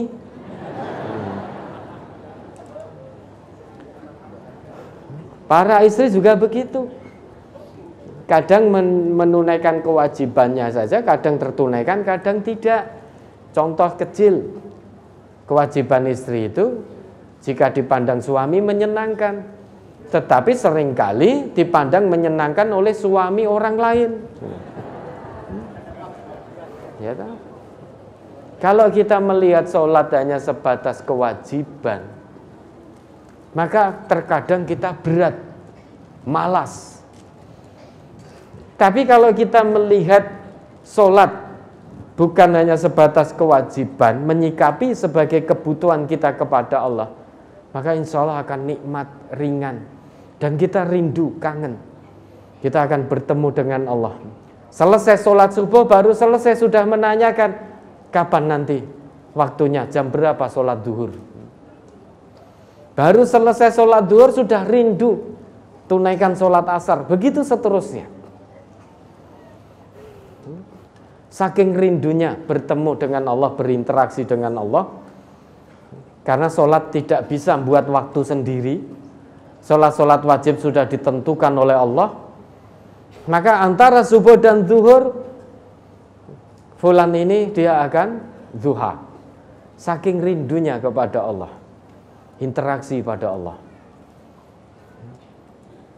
Kalau kita sudah sampai taraf ini, berarti sholat sudah menjadi kebutuhan kita kepada Allah. Kangen kita kepada Allah. Karena di sholat itulah kita berinteraksi dengan Allah. Paling baik mengingat Allah yaitu ketika sholat. Wala dzikrullahi akbar. Mengingat Allah melalui sholat itu yang paling utama. Ada interaksi kita dengan Allah. Maka jangan anggap sholat hanya sebatas kewajiban, tapi kita sikapi sebagai kebutuhan kita kepada Allah. Kita butuh kepada Allah. Sedangkan Allah buat ketetapan, ayo datang kepadaku dengan sholat, mendirikan sholat, mendirikan sholat. Kalau kita ngaku butuh kepada Allah, maka mari dirikan sholat kita dengan baik. Kalau sampai ada orang ngaku Islam, sholatnya berantakan, masih menunda-nunda, bahkan meninggalkan, ya sudah, berarti dia melupakan Allah, Allah pun akan lupakan dirinya. Hidup sekali, tidak sholat atau sholat berantakan, kadang bolong-bolong, itu mau nemui apa? Mau nemui apa? Nah, selain dinasehati ya bapak atau ibu, anaknya tadi diajak. Ya mungkin anaknya malas sholat karena melihat bapak ibunya juga malas. Bapak ibunya sudah kumandang azan, hayya 'alas sholah, hayya 'alal falah. Bapak ibu asik HP-HP-nan. Nduk, atau le kono ning masjid, lan jenengan aku kosek. Ganjaranku wis akeh. Ya mungkin melihat orang tuanya malas, orang tuanya tidak jamaah ke masjid. Ya anaknya ikut. Orang tuanya nunda-nunda sampai waktu mau habis, ya anaknya ikut. Maka diajak anaknya. Menjelang datangnya waktu sholat, misal menjelang zuhur, menjelang asar, sudah hentikan semua kegiatan, aktivitas dunia, ayo siap-siap nak, kita ke masjid. Diajak, sesudah itu didoakan. Itu usaha maksimal kita sebagai orang tua. Terlepas tidak diterima sampai akhir, ya urusan anak kepada Allah, urusan anak dengan Allah. Sama Nabi Nuh itu berusaha sampai last minute, menit-menit terakhir, detik-detik akhir. Banjir bandang datang, anaknya dipanggil, ya bunayyarkam ma'ana. Wahai anakku, naik bersama kami, naik bersama kami. Ijek ngeyel anaknya.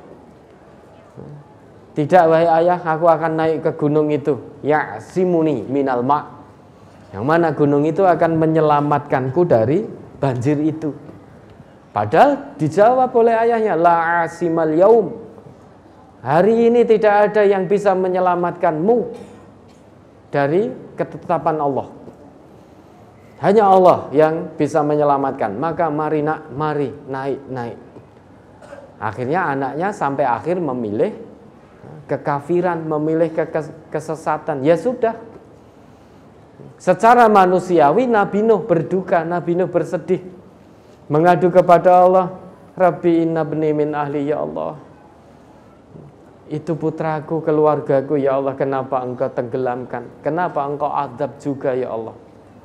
Nuh, itu bukan anakmu, itu bukan keluargamu, karena dia berbuat perbuatan yang tidak soleh. Setelah mendapat teguran dari Allah itu, Nabi Nuh tersadar. Qala Rabbi inni a'udzubika an as'alaka ma laisa li bihi ilmun. Wa illa taghfirli wa tarhamni aku minal khasirin. Wahai Allah, aku berlindung kepadamu ya Allah dari memohon sesuatu yang aku tidak tahu, tidak punya ilmu tentang itu. Jika engkau tidak ampuni aku, tidak rahmati aku, wahai Allah, niscaya aku termasuk orang-orang yang merugi. Secara manusiawi, orang tua melihat anaknya mati dalam azab, mati tenggelam dalam kekafiran, sedih orang tuanya. Mungkin sebagaimana kita, na'udzubillah, kita melihat anak kita mati, meninggal dunia dalam keadaan tidak sholat. Secara orang tua manusiawi kita berduka, karena menurut Allah tempatnya di neraka. Padahal itu darah daging kita. Maka jangan mengadu kepada Allah. Kita sudah diberi contoh melalui ayat-ayat ini. Nah, sebelum penyesalan datang terlambat, mari kita ajak, kalau perlu paksa anaknya untuk sholat. Nanti lama-lama akan terbiasa. Kebaikan memang harus dipaksakan pada awalnya. Insya Allah lama-lama menjadi terbiasa. Terbiasa berbuat baik. Ya, dan didoakan kepada Allah. Didoakan kepada Allah, semoga anaknya dibukakan mata hatinya, dibukakan fitrahnya, sehingga mau kembali kepada Allah, sholatnya menjadi tertib, intidom betul, dan sholatnya tidak hanya sebatas kewajiban, namun menjadi kebutuhannya kepada Allah. Ya, ada lagi. Mohon diterangkan pada ayat 48-nya surat Hud. Difirmankan, hai Nuh, turunlah dengan selamat sejahtera dan penuh keberkatan dari kami atasmu dan atas umat-umat yang mukmin dari orang-orang yang bersamamu. Ini mohon dijelaskan. Turunlah, berlabuhlah dengan selamat. Kan tadi banjir bandang itu. Kemudian Nabi Nuh diperintah untuk naik bahtera, naik kapal. Kemudian atas pertolongan Allah, atas rahmat Allah dan barokah dari Allah, maka Nabi Nuh beserta orang-orang yang beriman bersamanya dalam kapal itu diselamatkan oleh Allah. Ibrah dari ayat ini, orang yang beriman kepada Allah sekalipun di dunia dia serba terbatas, tidak punya kekayaan melimpah, tidak punya pangkat dan jabatan, tidak punya gelar akademik yang mentereng, dan lain sebagainya, sehingga dipandang hina oleh manusia, direndahkan oleh manusia. Namun jika dia penuh keimanan kepada Allah, janji Allah dia akan dimuliakan oleh Allah, diselamatkan oleh Allah, turun rahmat dan berkah dari Allah kepadanya. Namun ada pula sebagian manusia yang sementara waktu di dunia diberi kesenangan oleh Allah, kesenangan yang melenakan, diberi kekuasaan, diberi pangkat dan jabatan, diberi kekayaan, diberi kesuksesan. Namun ternyata semua itu tidak menjadikan dirinya lebih dekat kepada Allah dengan menerima seruan Rasulullah, namun justru semakin ingkar, semakin jauh dari Allah karena pangkatnya telah membutakan mata hatinya, merasa punya kekuasaan sehingga bisa berlaku sewenang-wenang. Kemudian harta kekayaannya menyebabkan dia tergelincir dari Allah, merasa tidak butuh kepada Allah, karena butuh apapun bisa dibeli dengan hartanya yang melimpah, sehingga tidak butuh lagi kepada Allah, berlaku sombong dan lain sebagainya. Itu hanya sementara waktu. Oleh Allah diberi kesenangan semuanya. Nanti kalau waktunya sudah tiba, Allah akan azab dengan azab yang pedih. Summa yamassuhum minna adzabun alim. Di dunia binasa, sengsara, binasa karena azab, sampai di hadapan Allah seret masuk neraka. Maka jangan silau Bapak Ibu dengan kesenangan orang-orang tanpa iman di dunia ini. Biarkan mereka senang dengan kekayaan mereka, biarkan bersuka cita. Namun kita orang yang beriman harus berbeda. Harta yang Allah berikan kita syukuri, gunakan sesuai dengan fungsi yang Allah tetapkan. Panjenengan dititipi oleh Allah rumah, mobil, disyukuri. gunakan sesuai fungsi yang Allah tetapkan. Gunakan kendaraan untuk ke tempat-tempat sabilillah. Jangan digunakan ke tempat-tempat maksiat. Kalau kendaraan digunakan ke tempat maksiat, berarti itu tidak mensyukuri nikmat kendaraan yang Allah berikan. Karena fungsi kendaraan untuk kemudahan sabilillah, bukan untuk kemudahan ke tempat-tempat kemaksiatan. Nah ini, sehingga orang yang beriman itu yang akan mendapatkan rahmat dan berkah dari Allah.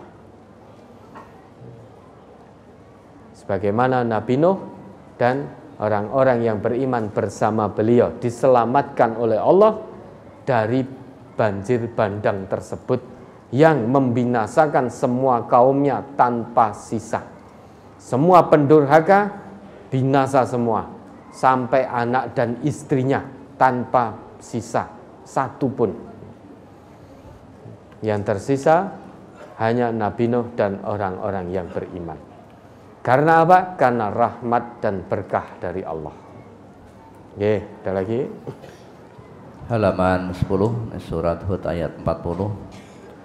Hatta idza jaa amruna wa faratan nur qul nahmil fiha min kullin zawjayn isnaini wa ahlaka illa man sabaqa 'alaihal qawlu wa man aman wa ma amana ma'ahu illa qalil.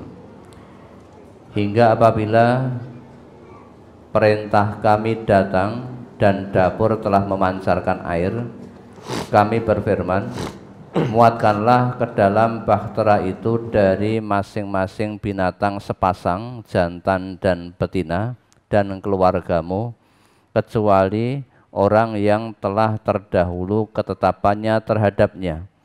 Dan muatkan pula orang-orang yang beriman, dan tidak beriman bersama dengan Nuh itu kecuali sedikit. Mohon diterangkan pada kalimat illa man sabaqa alaihil qaul, kecuali orang-orang yang telah terdahulu ketetapannya, yaitu orang-orang yang tidak menyambut seruan Nabi Nuh, yaitu para pendurhaka. Jadi para pendurhaka itu telah ditetapkan oleh Allah untuk ditenggelamkan dalam azab itu, ditenggelamkan dalam banjir bandang itu, termasuk anak istrinya Nabi Nuh. Sehingga ilaman sabaqal qaul itu maksudnya orang yang telah berlaku ketetapan terhadapnya. Jadi orang yang tidak menyambut seruan Nabi Nuh pada waktu itu telah ditetapkan oleh Allah untuk diazab, tenggelam dalam banjir bandang, sehingga tidak mungkin untuk naik bahtera bersama Nabi Nuh. Yang naik bahtera bersama Nabi Nuh hanya qalil, hanya sedikit sekali dari sekian banyak kaumnya.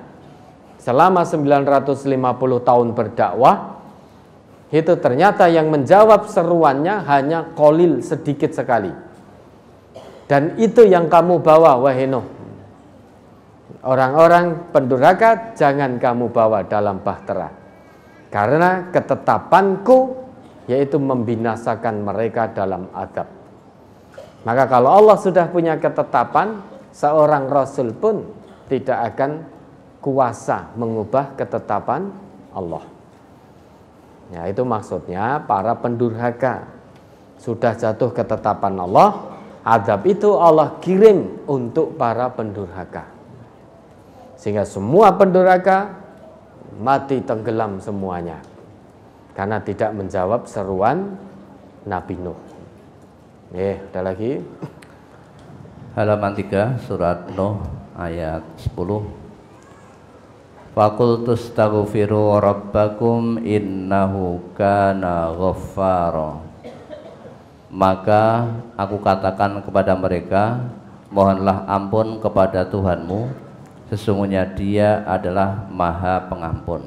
Di dalam Quran surat Nuh ayat 10 kita diperintahkan istighfar. Mohon dijelaskan keutamaan istighfar. Yang kedua, bagaimana ucapan istighfar yang dituntunkan oleh Nabi Muhammad sallallahu alaihi wasallam. Keutamaan istighfar itu, kalau kita terus memohon ampun pada Allah, maka insya Allah kita akan jauh dari kemaksiatan, sulit untuk bermaksiat. Bagaimana mungkin orang yang lisannya istighfar, mohon ampun kepada Allah atas dosa-dosanya, kok terus bermaksiat? Itu tidak mungkin. Dan Nabi kita, beliau itu meski maksum, tidak punya salah, tidak punya dosa, beliau terus beristighfar setidaknya sehari itu paling sedikit 100 kali. Itu Nabi tidak punya dosa, tapi beliau terus beristighfar, mohon ampun kepada Allah. Bagaimana mungkin seorang Rasul yang tidak punya dosa kok terus mohon ampun pada Allah? Nah, itu mengajarkan pada umatnya. Nabi saja, aku Rasul saja, istighfar mohon ampun terus pada Allah. Masa kamu umatku dosa bendina kok ora gelem istighfar, ndak mau mohon ampun kepada Allah? Maka permohonan ampun istighfar banyak keutamaannya. Yang utama yaitu diampuni dosa-dosa kita, dijauhkan dari kemaksiatan. Jadi orang istighfar itu berarti orang yang ingat dosa-dosanya. Jadi takut betul dengan dosa-dosanya, maka mohon ampun pada Allah. Tapi kalau lisan kita istighfar, rampung istighfar ya maksiat meneh, berarti istighfarnya baru di lisan. Baru di lisan. Belum keluar dari dalam hati. Istighfar yang keluar di lisan itu bukan dari pancaran iman dari dalam hati. Lisannya istighfar namun masih bermaksiat. Orang kalau istighfar itu keluar di lisan karena pancaran iman dan takwa dari dalam hati, maka dia berhenti total dari kemaksiatan itu. Tidak mungkin dia mudah-mudah bermaksiat kepada Allah kalau istighfarnya murni karena pancaran iman dan takwa dari dalam hati. Sedangkan kalimat istighfar menurut yang diajarkan oleh Rasulullah itu ada beberapa. Di antaranya yang pendek, astagfirullah, astagfirullah, kan gitu. Ada pula yang astagfirullahaladzim. Ada pula sayyidul istighfar. Allahumma anta rabbi la ilaha illa anta khalaqtani wa ana abduka wa ana ala ahdika mastata'tu, dan seterusnya itu. Ya. Sehingga tinggal dipilih. Yang pendek astagfirullah atau astagfirullahaladzim, alladzi, dan seterusnya sampai selesai itu loh. Kemudian atau lengkap sayyidul istighfar sampai selesai. Maka silakan dipilih. Itu sudah ada brosurnya itu di bulan apa itu? Tahun berapa? 9 April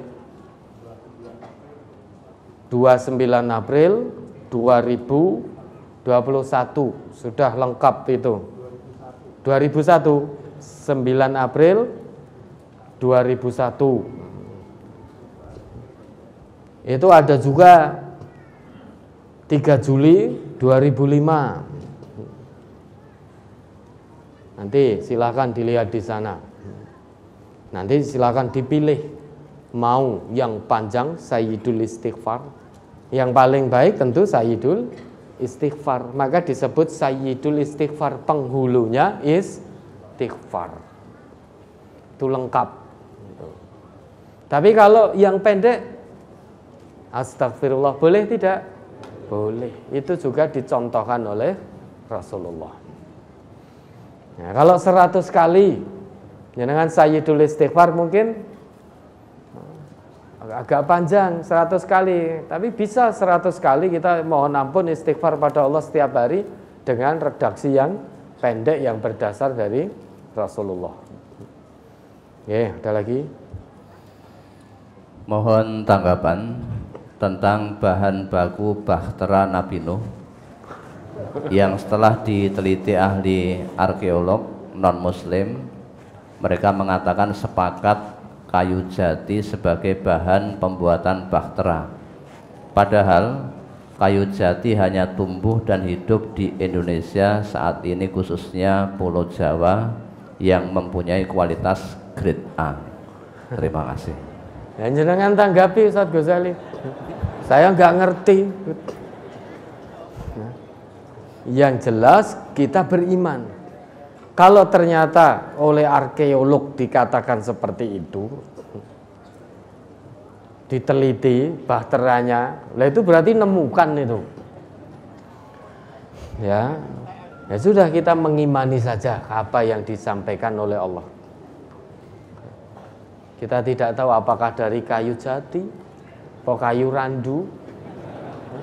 Tapi yang jelas pembuatan itu sesuai dengan petunjuk Allah, tentu dengan bahan yang paling ideal, paling bagus di masa itu dan ada di tempat itu. Lah masa arep gawe jiko ning Bekonang ning anu ning Bonoloyo kan itu.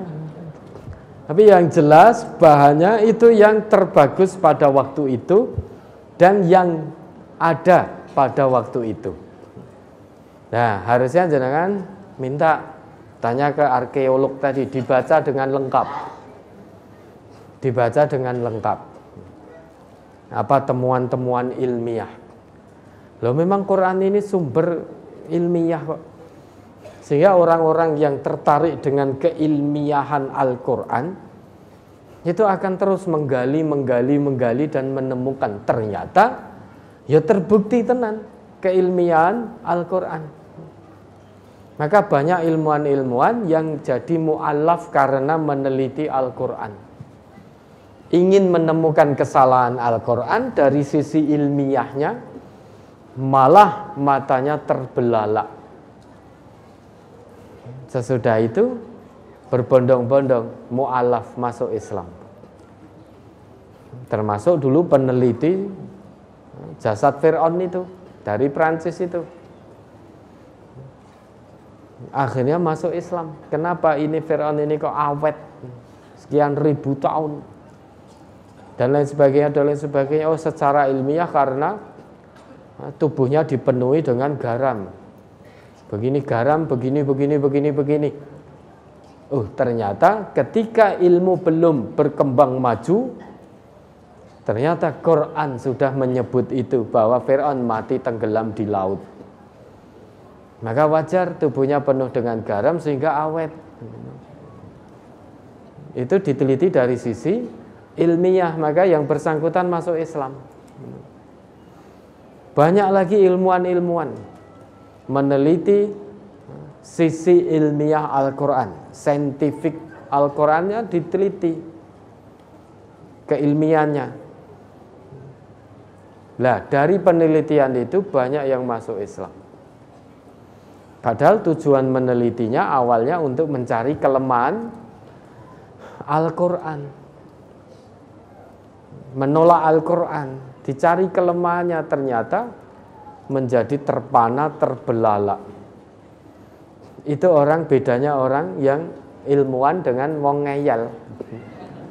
Ya, kalau ilmuwan itu mudah, lebih mudah untuk mengikuti Al-Quran dengan meneliti salah satu keilmiahan Al-Quran dari sudut pandang disiplin ilmu yang dia pelajari, itu nanti akan terbelalak matanya, akan terpana.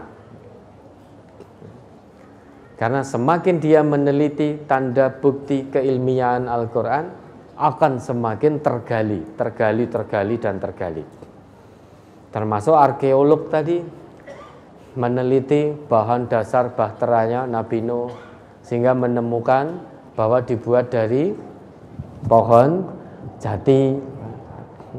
Ya, intinya temuan arkeolog itu menandakan ya, kualitas pada waktu itu kapal itu dibuat dengan bahan dasar kualitas nomor 1. Sudah, apakah jati dan sejenisnya kita tidak tahu. Wallahu a'lam. Kita mengimani. Itu termasuk dari berita gaib yang Allah informasikan di dalam Al-Quran. Kita tidak mengetahui itu, namun itu fakta. Itu kenyataan. Kewajiban kita mengimani. Yang meneliti itu ada bagiannya yang lain. Yang memang punya ilmu di situ, dia akan meneliti keilmiahan Al-Quran. Ya, ada lagi? Pertanyaan yang terkait dengan brosur cukup. Ya, alhamdulillah. Ini penting Bapak Ibu, saudara dan saudari. Kisah umat-umat terdahulu yang Allah beritakan, Allah abadikan di dalam Al-Quran, itu penting kita ungkap kembali. Supaya apa? Kita dapat pelajaran, dapat ibrah. Jangan sampai kita mengalami hal yang sama seperti umat-umat dahulu yang durhaka kepada rasul-rasul yang Allah utus kepada mereka. Biar tidak mengalami nasib yang sama, binasa sengsara dunia dan akhirat, maka mari secara kafah totalitas kita bersegera menjawab seruan Rasulullah Muhammad sallallahu alaihi wasallam yang diutus untuk seluruh manusia. Ya. Dan itu diperintahkan oleh Allah. Ya ayyuhalladzina amanu stajibu lillahi walir rasuli idza da'akum lima yuhyikum. Sebagaimana yang terabadikan di dalam Quran surat Al-Anfal ayat 24. Ya baik, nanti dibaca-baca lagi di rumah, direnungkan. Jadi membaca ini nanti direnungkan. Jangan digunakan dudingi wong liya. Oh, kayak tonggoku kayak umat Nabi Nuh kayak. Jangan begitu. Tapi dudingkan ke dirinya sendiri. Di sini diseru untuk taat pada Allah, ani'budullah wattaquhu wa ati'un. Sembahlah hanya kepada Allah dan takwalah kepada Allah dan taatilah aku. Kalau di sini aku, di situ Nabi Nuh, berarti konteks kita berarti Rasulullah sallallahu alaihi wasallam. Sudahkah kita menyembah hanya kepada Allah, tidak menyekutukan Allah dengan sesuatu pun? Baik dengan berhala-berhala, patung-patung, pepohonan, batu dan lain sebagainya, atau kita menyekutukan dengan kemampuan diri kita sendiri sehingga bergantung hanya pada diri sendiri, melupakan Allah, bergantung pada kekayaannya, pada pangkatnya, pada ilmunya, sehingga melupakan Allah, berlaku andat tanpa sadar, menjadikan kemampuan diri sebagai tandingan bagi Allah, menjadikan pangkat sebagai tandingan bagi Allah, menjadikan harta kekayaan sebagai tandingan bagi Allah tanpa sadar, menjadikan suksesnya pendidikan sebagai tandingan bagi Allah tanpa sadar, menjadikan titelnya yang berderet sebagai tandingan bagi Allah tanpa sadar, menjadikan kesuksesan anak-anak sebagai tandingan bagi Allah tanpa sadar, sehingga berbangga pada suksesnya anak, suksesnya sekolah kita, suksesnya pekerjaan kita, sehingga kita melupakan Allah.